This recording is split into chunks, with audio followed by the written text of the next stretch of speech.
Retrouvez le journal écho de Lyon Décideur avec Axelio, spécialisé dans l'executive search et le recrutement pour les fonctions de dirigeants, cadres et experts à Lyon, Paris et à l'international.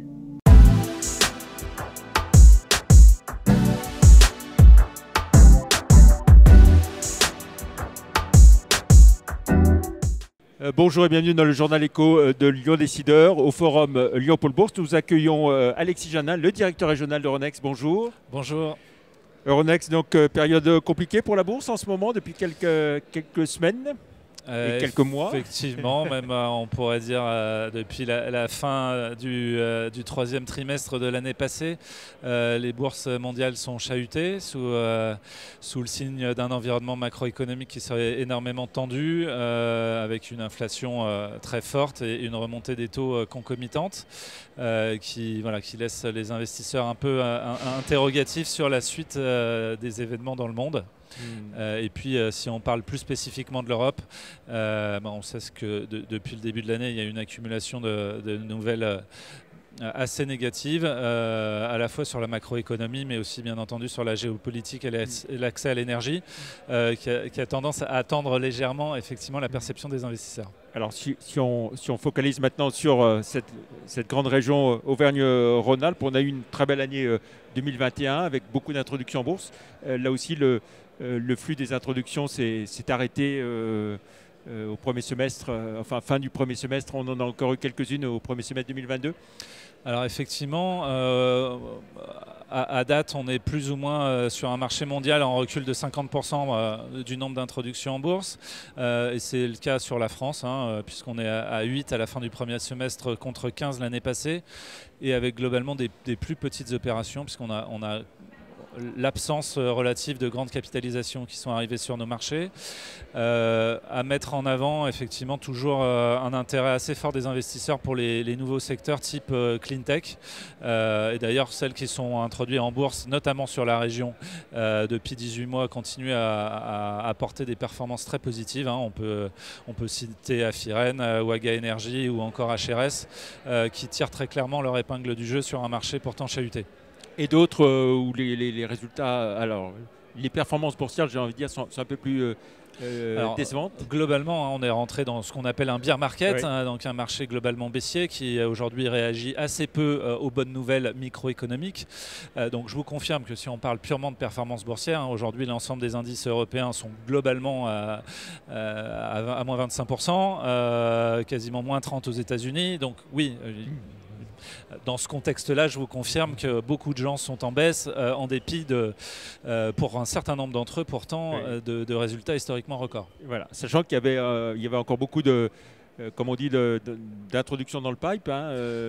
Alors si on parle du pipe, c'est quoi? C'est juste reporté Alors ça, on peut difficilement le dire. Alors effectivement, il y a toujours la différence entre les gens qui ont le temps d'attendre qu'une fenêtre se réouvre. Et je vous confirme, pour aller dans votre sens, qu'il y avait beaucoup de gens qui préparaient leur dossier, donc qui sont prêts à s'introduire en bourse aujourd'hui. La question, c'est est-ce qu'il y aura ces fenêtres de marché qui seront possibles ces prochaines semaines ou ces prochains mois? Pour certains, si ces fenêtres se réouvrent, il y aura vraisemblablement introduction. Et pour d'autres, si elles se réouvrent moins ou que leur dossier est moins solide aux yeux des investisseurs, probablement que d'autres solutions devront être envisagées pour le financement.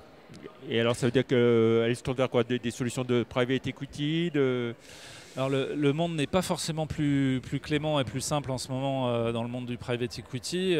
J'entends notamment souvent parler de valorisation. Il est bien évident qu'un investisseur en private equity ne va pas payer 15 fois les résultats alors que sur les marchés ça se valoriserait moins. Donc il y a un arbitrage assez naturel entre les deux mondes aujourd'hui. Mais oui, il y a aussi recours à des outils de dette, d'obligations convertibles aujourd'hui qu'on voit se multiplier pour attendre finalement le renforcement de fonds propres qui est moins évident finalement aujourd'hui, quelle que soit la sphère. Comment est-ce que vous voyez l'avenir pour les marchés boursiers? Alors, vous savez que les marchés boursiers sont toujours en avance de phase sur les réalités de l'économie. Donc, comme on l'évoquait il y a un instant, aujourd'hui, on est dans un marché fortement baissier, alors que pour autant, on le soulignait, les résultats des entreprises, que ce soit le chiffre d'affaires ou même les résultats d'EBITDA, sont très solides. ce qu'on anticipe, c'est finalement de voir les premiers marqueurs qui font qu'il y a un atterrissage et une capacité pour les investisseurs à se faire une bonne idée de ce que seront les résultats des entreprises demain. Et aujourd'hui, ce n'est pas le cas, parce qu'on a encore des bons indicateurs économiques et financiers, et pour autant, on sait qu'il y a un ralentissement. Donc, en fait, nous, ce qu'on attend, c'est la matérialisation de ces éléments sur les résultats des entreprises pour permettre finalement un rebond des investisseurs, parce qu'ils auront une bonne capacité finalement à valoriser très clairement les entreprises, ce qu'aujourd'hui ils ont du mal à faire, puisqu'il n'y a pas de matérialisation encore sur les résultats de cet amoncellement de mauvaises nouvelles.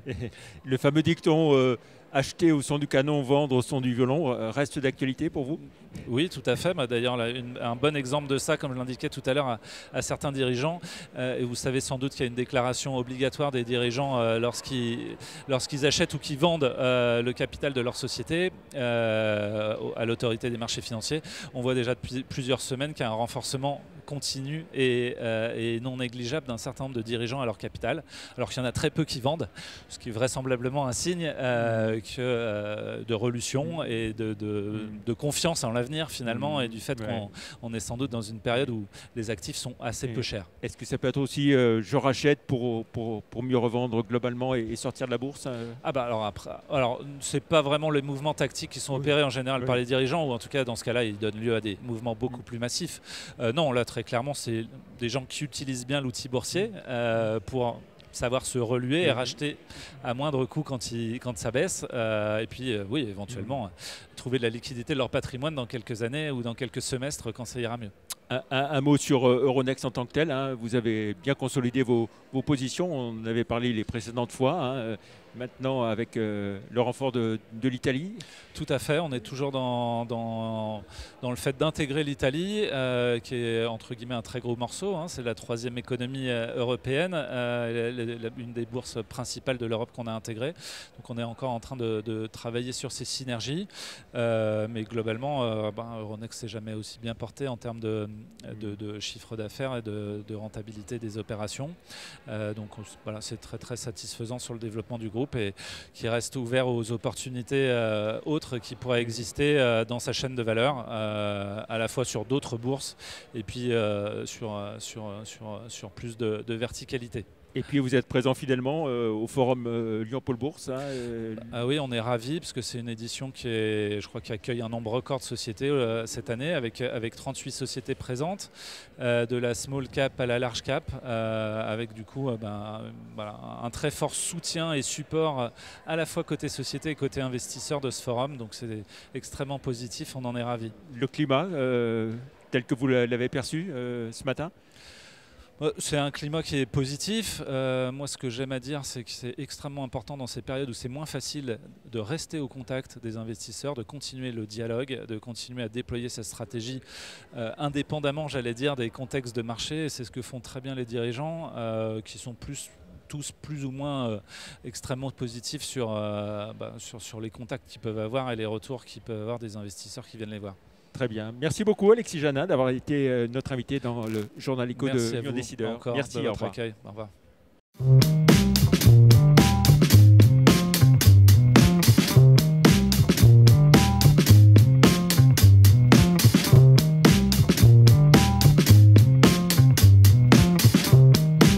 C'était le journal éco de Lyon Décideur avec Axelio, spécialisé dans l'executive search et le recrutement pour les fonctions de dirigeants, cadres et experts à Lyon, Paris et à l'international.